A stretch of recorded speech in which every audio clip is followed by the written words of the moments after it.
வணக்கம். அமரர் கல்கி அவர்களின் சிவகாமியின் சபதம் பாகம் 4 சிதைந்த கனவு அத்தியாயம் 11 கனவும் கற்பனையும். செம்பியன் வளவன் தன் மகளை அணைத்துக் கொண்டு, அம்மா, கண்ட கனவு எல்லாம் எப்போதும் பலிப்பது கிடையாது. சில சமயம் பலிப்பதும் உண்டு. கனவுகளின் உண்மை கருத்தை கண்டுபிடித்து தெரிந்து கொள்வதோ மிக்க கடினம். ஆயினும் நீ கண்ட கனவை கூறு. நான் அறிந்த சொப்பன சாஸ்திரத்தை அனுசரித்து உன்னுடைய கனவு பலிக்குமா பலிக்காதா என்று பார்த்து சொல்கிறேன் என்றான். மகள் கண்டது ஏதாவது துர்சொப்பனமாயிருந்தால் அதற்கு ஏதாவது நல்ல அர்த்தம் கற்பனை செய்து கூறி அவளுக்கு தைரியம் சொல்லிவிட்டு போகலாம் என்று செம்பியன் நினைத்தான். மங்கையர்க்கரசி, அப்பா, அந்த கனவை நினைத்தால் எனக்கு சந்தோஷமாயும் இருக்கிறது, பயமாகவும் இருக்கிறது. இதோ பாருங்கள், இப்போது கூட என் தேகமெல்லாம் சிலிர்ப்பதை என்று முன் கையில் ஏற்பட்டிருந்த ரோம சிலிர்ப்பை சுட்டி காட்டிவிட்டு மேலும் கூறினாள்.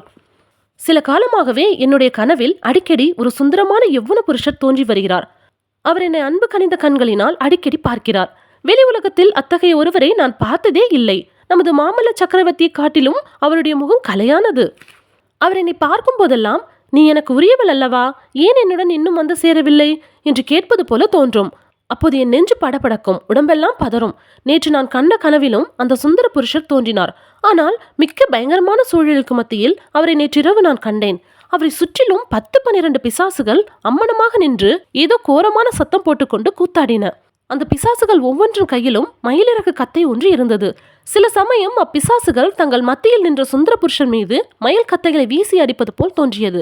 அவர் பாவம், ஏதோ ஒரு தேக உபாதையினால் கஷ்டப்படுகிறவர் போல் காணப்பட்டார். இதற்கிடையில் அவர் என்னை பரிதாபமாக பார்த்து, இந்த பிசாசுகளிடம் நான் அகப்பட்டு கொண்டு விட்டேனே, என்னை நீ காப்பாற்ற வரமாட்டாயா என்று கேட்பது போல் இருந்தது. நான் உடனே திரும்பி ஓட்டமாக ஓடினேன். எங்கே ஓடுகிறோம் என்ற நினைவே இன்றி நெடுந்தூரம் ஓடினேன். கடைசியாக ஒரு கோயில் தென்பட்டது. அதற்குள் பிரவேசித்தேன். கோயிலுக்குள் அப்போது யாரும் இல்லை.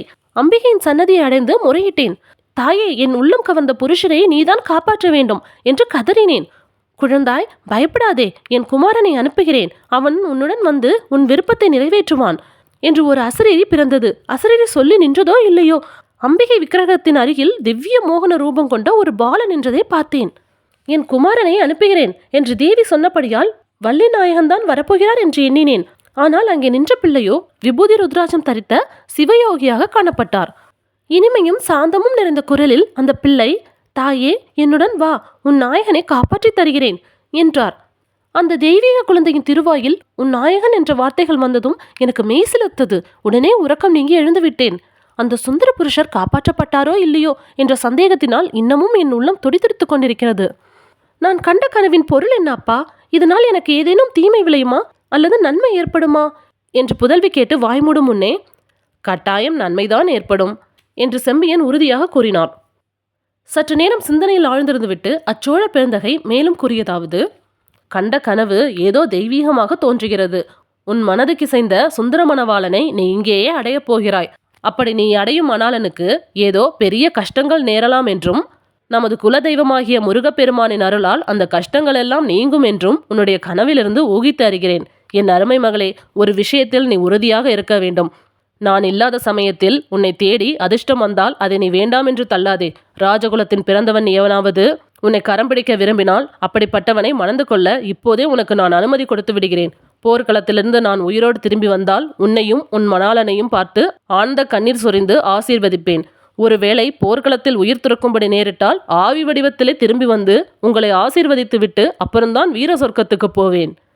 இவ்விதம் கூறிய போது செம்பியன் வளவனின் கண்களிலிருந்து கண்ணீர் தாரை தாரையாக பெருகியது. மங்கையர்க்கரசியும் தந்தையின் விசாலமான மார்பில் முகத்தை பதித்து கொண்டு விம்மினாள். ஹாய் ஃப்ரெண்ட்ஸ், உங்களுக்கு இந்த கதை பிடிச்சினா லைக் பண்ணுங்கள், ஷேர் பண்ணுங்கள், மறக்காமல் சப்ஸ்கிரைப் பண்ணுங்கள். தேங்க்யூ.